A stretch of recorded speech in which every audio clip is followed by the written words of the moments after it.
We just played Dice Throne Season 1 reroll, but in truth, this is also Season 2 and Outcasts and whatnot. There's a lot of characters. Like, look at those boxes there filled with characters. So, what's going on here? I'm pretty sure you heard about this game before, but anyway, I'm going to tell you. We played a 3 versus 3, two teams. Every player has this character board and has their own decks and 5 dices, right? And also each character has these special tokens, like abilities or what not call them, and it actually explains you how difficult this character, how complex this character is, and it gives you the most frequently asked questions and answers here. But what happens here is that every turn you start by gaining combat points and drawing one card, right? And there's a lot of cards, and I want to mention that every single character has their own decks, and sometimes they share card types, but most of the cards are unique to that character. So what you do is you roll your dices, right? And you can re-roll any number of dices up to 3 times, or after you rolled them 2 times, and then you have to see what combination you match with one of the powers on your board, right? So if I want to do longbow, I have to check. I only have 2 arrows, so I have to re-roll and then maybe get more arrows, which I'm unable to do that. Okay, I have 3 now, right? So I could deal 4 damage, right? But I also have these moons, and the 3 with 2 moons actually allow me to do this missing shot. And this, for example, says inflict targeted, and then inflict targeted means that you actually take this token, which is targeted, and give it or put it on your target's board. And from then on, they are going to, my attacks are going to increase by 2, right? And then after I do this, I deal 4 damage. So 4 damage and 2 damage is 6 damage.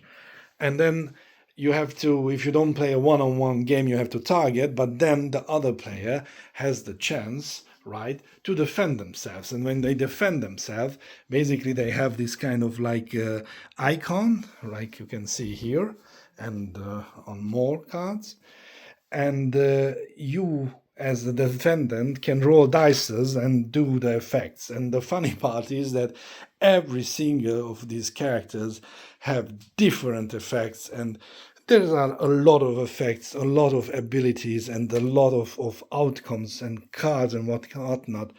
But it's so elegantly done that you can learn them pretty fast, and you have to adapt to the playstyle, right? So I also wanted to mention that you can upgrade certain cards, certain slots, right? And have better things. And then, for example, the trend has its own little minions, like spirits that you can summon. Like, let's see here on this card, it tells you that you have seedling spirit, sapling spirit, and dryad spirit, and all kinds of things. And every single character is very, very interesting to play, very exciting. Like the necromancer can summon this horde of skeletons and so on and so forth. Again, it's very, very exciting game. It's really easy to pick up. The rule book is like 10 pages and very well written. One thing which I know is that it's important to be the most up to date rule book, because there's a lot of little words here and there. And I think that one of them, I usually don't do critiques, but one of the things which is really smart after you understand it is what kind of damage types are in the game. And though this looks very complex, it actually is not, but you have to take them into consideration, especially when you play a competitive game. So yeah, this is Dice Throne, and there's a lot of things with Dice Throne. Like, for example, at one point they released this Santa versus Krampus Dice Throne, and also they have Marvel Dice Throne and so on and so forth. And at one point they did this adventures, which is basically a campaign for the whole thing, which you can play cooperatively. Maybe I'm going to make a video about that as well. So yeah, highly recommended. One of the best PvP games that are in my collection. Have fun.